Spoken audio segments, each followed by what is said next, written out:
Party IT wing incharge. వీడికున్న extra qualification CM గారి పెద్ద కూతురు సత్యప్రియ మొగుడు.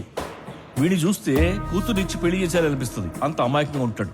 కానీ రియల్ ఎస్టేట్, ఫేక్ ఫైనాన్స్, హవాలా వీటన్నిటిలో సీక్రెట్ పార్ట్నర్. కరప్షన్ ఎక్కడుంటే దాని పక్కనే ఉంటాడు. ప్రజానాయకుడు పీకేఆర్, ప్రజానాయకుడు పీకేఆర్, ప్రజానాయకుడు పీకేఆర్. ఇక వారసత్వ ఖాతాలో పీకేఆర్ తర్వాత సీఎం అవ్వాల్సిన ఇంకో క్యాండిడేట్ పీకేఆర్ గారి పెద్ద కూతురు సత్యప్రియ.